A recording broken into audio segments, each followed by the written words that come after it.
Mukama waffe yeebazibwe, nkwaniriza nnyo, nkulamusizza nnyo mu linnya lya Mukama waffe Yesu. Nze Miriam Jjumba.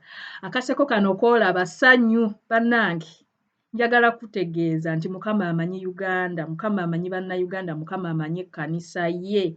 Tobeerangeyo n'olowooza mbu Katonda issues ezigenda mu maaso mu nsi mbu tazifaako. Katonda afiirayo ddala ku nsonga z'ensi ey'omubiri n'abantu be naddala ekkanisa. Amiina.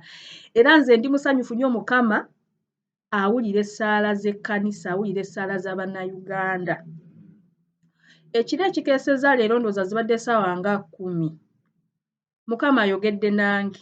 Ajjidde mu kifaananyi ky'omu ku bantu b'ensingira ddala nze okussaamu ekitiibwa mu church mu Uganda. Omwami oyo atambulira mu buweereza bwa apostle, is an apostle. Ye tammanyi nakummanya, tamanyi nti gye ndi, naye nze mmumanyi. Kati I was shocked. Yazze ayingidde mu kisenge kyange obudde nga bukya n'anzuukusa n'atandika okwogera nange. Bannaaye ŋŋenda kubawa bubaka bwampadde. Agambye bw'ati nti ekkanisa yange mu Uganda eri mu kusaba era okusingira ddala tusabira Uganda etereere olw'ebintu ebigenda mu maaso ffenna bye tumanyi ebimu already bihappeninze naye ebimu abamu bapredictinze ne messages ezimu Mukama z'abadde atulaga zibadde zipredictinga ebintu eby'enjawulo. Kati ekkanisa n'ebaguka ne tubaguka mu mitima gyaffe ne tusaanuka ne tusiikuka ne tusalawo kunoonya Mukama ku lw'eggwanga lyaffe. Mukama agambye bw'ati nti mpulidde essaala z'abantu bange, mpulidde essaala z'ekkanisa era ŋŋenda kubaddamu. Kino kye njogera nkikakasa. Sirinaamu yadde kakunguna nti nkikakasiza ddala. Agambye nti awulidde essaala zaffe era agenda kuziddamu. Naye agambye bw'ati, ayongeddeko bw'ati. Agambye nti naye musaba kugamba mulinda oluusi obubi ne butuukawo oba ne buba nga bubindabinda ne mulyoka mubaguka okusaba. Basically kyategeeza nti olwa crisis eruuminga mu ggwanga oba obusambatuko n'obuzibu oba obunkenke oba obubenje mu byobufuzi naddala mu byobufuzi n'ebintu ebirala ebigenda mu maaso mu Uganda. Ekkanisa ezuukuse n'esaba which is good. Naye Mukama atugamba kino. First of all atugambye nti essaala zaffe aziwulidde. Naye agambye bw'ati nti gambe ekkanisa yange mu Uganda to move on, like okusukkulumako ku kye babadde bakola nti kati tubadde tusabira eggwanga because there was a crisis, a coming crisis. N'agamba njagala musukkewokkawo muyingire mulinnye Eddaala muyingire ku level endala mutandike okunnoonya nga munnoonya lwakuba mwagala nze. Nga temunnoonya nkimanyi twagala Mukama bannaaye, teri muntu atayagala Katonda mu kkanisa, buli omu ayagala Mukama. Naye oluusi olw'embeera n'okubeera nga tutudde mu mibiri ebintu ebimu tuluzinga focus. So I think God is atu-redirecting, atu-refocusing, atugamba munnoonye, seek me for me. Si ku lw'ebizibu bye mulina nti we mufuna obuzibu ne muwulira nti waliyo ekijja ekibi ne mudduka ne musiiba ne munnoonya ne mwerumya. By the way kino kye njogera Mukama kyatugamba.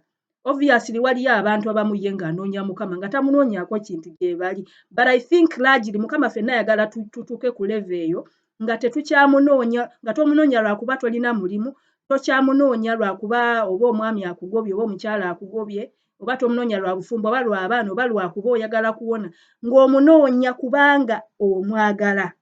Ye nga ye nti ne waba abikuwadde ne waba tabikuwadde ojja kumunoonya. Kati Mukama ndowooza kyabadde ategeeza. Okitegeera.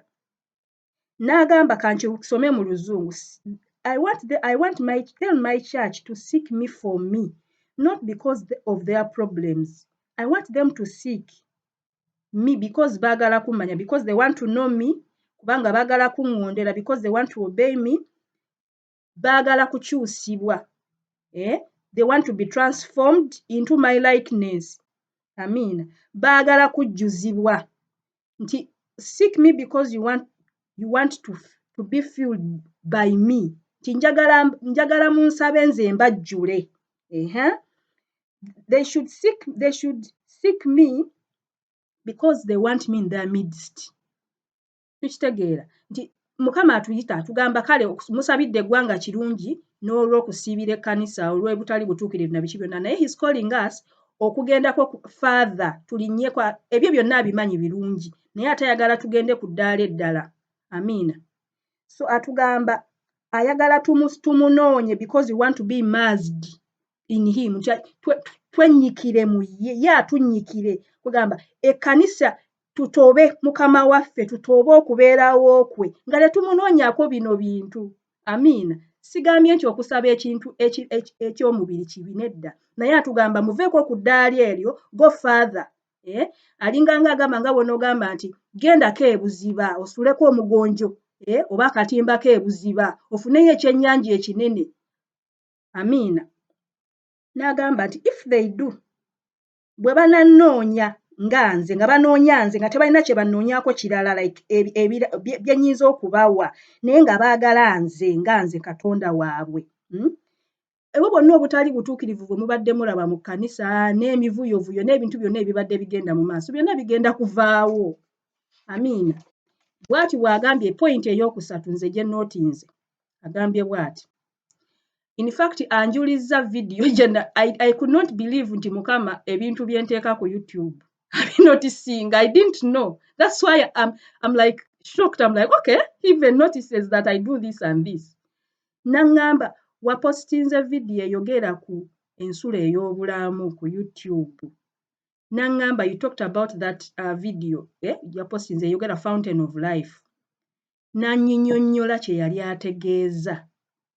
N'agamba bw'ati nti obulamu bwe ŋŋenda okuwa, obulamu bwe njogerako as I'm a fountain of life, nze ensulo ya bulamu, naye n'agamba nti obulamu bwe ngaba, sigaba bulamu bwa mwoyo bwokka, sigaba bulamu butaggwaawo bwokka, nedda, ngaba obulamu bwonna obw'omwoyo n'obw'omubiri, obuli physical n'obuli spiritual. N'aŋŋamba kubanga bwonna nze nabutonda. Obulamu obulabikako n'amaaso n'obutalabikako n'amaaso bwonna nze nabutonda, kati bwonna mbugaba kuba nze, in fact yaŋŋambye nze ndi nsulo ya bulamu naye ate siri just nsulo ya bulamu, nze bulamu bwennyini. Amiina. Meaning Katonda ayagala tuveeko ku level gye tubaddeko nga tusaba bino bye tubadde tusaba, which is not bad. Naye atugamba go further than that. Mugendeeko ebuziba nga munnoonya nze Katonda nze nsulo y'obulamu. Bwe tunaamunoonya ebyetaago byaffe byonna ebiri physical n'ebiri spiritual byonna bigenda kuba covered kubanga agambye nti byonna nze mbigaba, byonna nze mbitonda. Nze nabitonda ate nkyatonda kuba Katonda sikakasa nti yalekeraawo okutonda. Amiina. N'aŋŋamba bw'ati tell them to seek me as me, bannoonye nze nga nze. Nga bannoonyeza mu maka gaabwe, nga bannoonyeza mu makuŋŋaaniro gaabwe, nga bannoonyeza ne ku mirimu gyabwe. Ng'agamba nti Mukama kyadaga nti tumunoonyenga ye ku mirimu gyaffe, mu makuŋŋaaniro gaffe ne mu maka gaffe. Meaning tukume ebyoto mu bifo eby'enjawulo naye ng'ekibitukumisa kunoonya Mukama nga ye nga tetugenze kusaba bufumbo, tetugenze kusaba bintu birala byonna.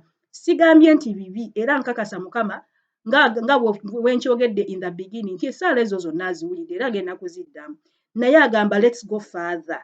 Tugendeko ebuziba tweyongereyoko tuyinnyeko ku level endala. Kirabika nze nkakasa waliwo ekitiibwa Katonda kyayagala okwambaza ekkanisa, waliwo level Mukama gye yagala otutuusaamu. That is why I'm really excited about this. Amiina. N'agamba bw'ati bwe munaakola ekyo mugenda kukulaakulana. Agambe you prosper. Kyayogerako kubanga obulamu bwagaba obulamu obuli physical n'obuli spiritual. Ebyetaago byo byonna ogenda kukulaakulana mu by'omwoyo ne mu by'omubiri. N'agamba you will excel. Mujja kusukkuluma mu by'omwoyo ne mu by'omubiri. N'agamba you will live in peace, mugenda kubeera balamu ate nga muli mu mirembe mu by'omwoyo ne mu by'omubiri. Bannaaye nze this is the best message for now at this point gye naakawulira okuva mu kamwa ka Katonda. I'm really excited about this. Amiina. N'agamba, I want to give them life. Njagala kubawa obulamu obwannamaddala. Era yakyogedde bw'ati. I want to give them life, real life. Sagala kubawa kyefaanaanyiriza ng'oba kikyupuli, kubanga nze bulamu bwennyini. Bwe banannoonyanga nze ne ntuula mu masekkati gaabwe nga bwe nkyagala, ffenna ng'ekkanisa ffenna ne tumunoonya ekitole. N'atuula mu masekkati gaffe agenda tuwa obulamu obwannamaddala. Listen to the next thing that he said. This is, for me, it's up there. Agambye bw'ati. Ngenda kubayingiza yayogedde mu Luzungu, I'll get them into a dispensation of life they have never experienced before. Ngenda kubayingiza mu ddaala oba ku ssa ery'obulamu bye batayingirangamu. Nga ngamba ngenda kubayingiza mu bifo eby'obulamu bye mutayingirangamu. Kyayogerako eby'omwoyo n'eby'omubiri. Amiina. Nti ebifo bino byagenda otuyingizamu oba ebisenge byagenda okutuyingizaamu, ensi tebirabangako. Meaning, bw'okola Mukama kyakugambye, agenda kukola ekintu ekipya nga ne mu Bayibuli maybe tekiri namu. Era ensonga yino gye yayogedde yagambye bw'ati. Kankiddemu yagambye, I'm going to get the church into a dispensation of life they have never experienced, or such as the world has never seen, because yene ensonga gy'atuwa, the glory of the latter church will be greater than the glory of the former church. Agenda kikola lwaki? Bwe tunaamunoonyanga ye Katonda, agenda tuyingiza ku ddaala oba mu kifo oba mu kitiibwa ensi kyetalabangako lwa nsonga nti ekitiibwa ky'ekkanisa ey'oluvannyuma eno gye tulimu kirina kusinga ekitiibwa ky'ekkanisa eyasooka. Amiina. I'm really happy about this. I'm very excited. N'agamba ngenda kubambaza n'ekitiibwa. I'm going to clothe them with glory. N'amaana n'agamba honor oba honor mu Luganda kiri kitya? Simanyi na kigambo kya kukozesa. N'agamba I will fix things for them and will fight their enemies. Tingenda kutereeza ensonga zammwe zonna ezibakwatako ez'omubiri n'ez'omwoyo ate ngenda kukuba abalabe bammwe mbawangule. Kitegeeza bwe tunaakwata Mukama ne tumutuuza mu kifo ky'alina okubeeramu ne tumunoonyanga ye nga tetumunoonyako kintu kyonna bannange. Mukama agenda kuba buli mulabe ayimirira. Buli mulabe tewali agenda kuyimirira. In fact yagambye bw'ati nti no one will touch my church, no one will touch my people and survive my hand. Tewali muntu yenna oba muzimu oba kirowoozo oba pulaani ya mubi yonna egenda kuyimirira ku kkanisa ku bantu be. Nti era oyo aneetantala okukikola kubanga ekkanisa Mukama waffe ajja kubeera wakati mu yo nga yagifuga yenna nnyiniyo. Omukono gwa Katonda gujja kunoonyaayo bonna abagezaako okukola ekkanisa obubi, tegujja kubaleka. Bannaaye, which message is better than that? Nze banne ndi musanyufu. Ndi musanyufu nnyo era neebaza nnyo Mukama kubanga awulira essaala zaffe. Ate Katonda talimba. Katonda talimba, agambye bw'ati, I will fix everything that pertains to their physical and spiritual life. Nti bw'onoonya Mukama nga tomunoonya lwa rent, tomunoonya lwa kusoma, tomunoonya lwa school fees, naye ng'omunoonya nga ye. Bino byonna ebyo agenda bikolako. Kyava agamba Yesu kyava agamba nti munoonye obwakabaka bwa Katonda n'obutuukirivu bwe. Ebirala byonna bigenda kubongerwa, bigenda kukugoberera bugoberezi. You will not struggle. Lwaki? Mukama atudde mu masekkati gammwe. Kankubuuze. Katonda bw'atuula mu masekkati g'ekkanisa ddala ddala n'atuula mu masekkati g'obulamu bwo, n'atuula mu masekkati g'amaka go, oba mu masekkati ga bizinensi yo. Do you think you can struggle? Ate ne bw'o struggling, he makes a way. Agambye ngenda kukubira abalabe bonna. Teri agenda kuyimirira mu maaso gammwe n'abawangula. Agambye agenda twambaza ekitiibwa ensi etandika otutya. Amiina, agenda twambaza ekitiibwa. Bannaaye, point ey'okuneera esembayo. This is his direction, prayer direction. Katonda waffe ayagala nnyo ekkanisa ye. Era nze zino ze direction nze zeenfunye zempulidde okuva gy'ali. Amiina. Zino ze directions engeri gye tulina okusabamu mu kaseera kano. I don't know for how long, but that is it. Ekisookera ddala agambye tutandike okusaba nga tusabira ebintu bino ebina. Ekisooka tusabe enjala n'ennyonta ey'obutuukirivu ekomewo mu ffe abakkiriza. Enjala empya, ennyonta empya ey'obutuukirivu, a new hunger and a new thirst for righteousness. Genda mu Matayo essuula ey'okutaano ojja kisangamu. Yesu yagamba nti balina omukisa abo abalina ennyonta n'enjala ey'obutuukirivu kuba bagenda kujjuzibwa. Amiina. Bannaaye sibalina kumanya, I'm really happy. Amiina. Point ey'okusatu kubanga ngambye hanga esooka, thirst ey'okubiri, byonna bya righteousness. Kakati point ey'okusatu tusabe Mukama akomyewo okwagala kwaffe okwasooka. Okwagala okwasooka Mukama atukubanja. Kakati ebintu bino tosobola kubikola mu maanyi go. Kyova olaba Mukama atugamba bye tuba tuconcentratingako nga tusaba. Amiina. Tusooke tusabe enjala n'ennyonta ey'obutuukirivu, then tusabe Mukama akomyewo okwagala kwaffe okwasooka, akurekindolinge, akukume buto. Kubanga bino oba tobina tolina ng'ejja ogenda kunoonya Katonda nga ye. You will not be able to do it. Amiina. Ekyokuna tusabe Mukama ayimuse eggye ly'abakazi n'abasajja all over Uganda, mu buli region yonna, aboogera ennimi ez'enjawulo abafaanana different, people who are different from each other, naye nga bonna bazze for a common cause. Abagenda okuteekateeka ekkanisa, Mukama bagenda okuyimusa, bagenda okukozesa okuteekateeka ekkanisa olw'ennaku zino ez'oluvannyuma. Amiina.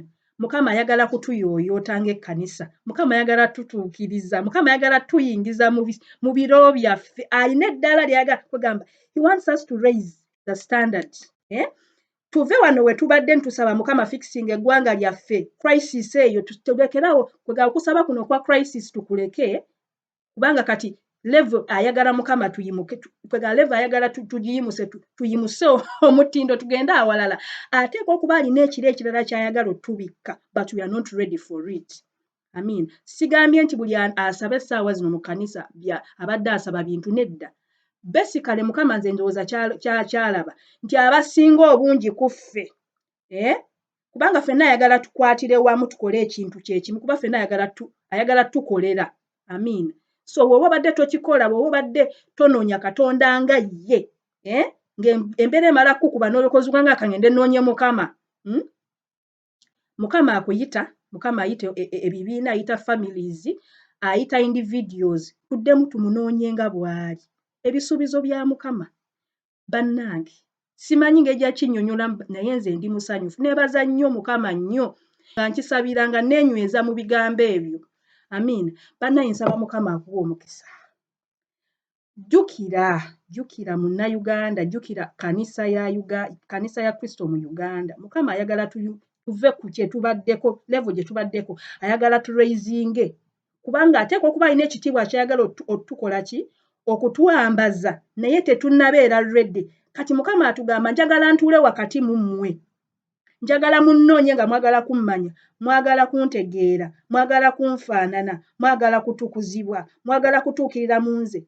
Bino ebirala byonna bye mwagala n'eggwanga lyammwe byonna ngenda bifikisinga.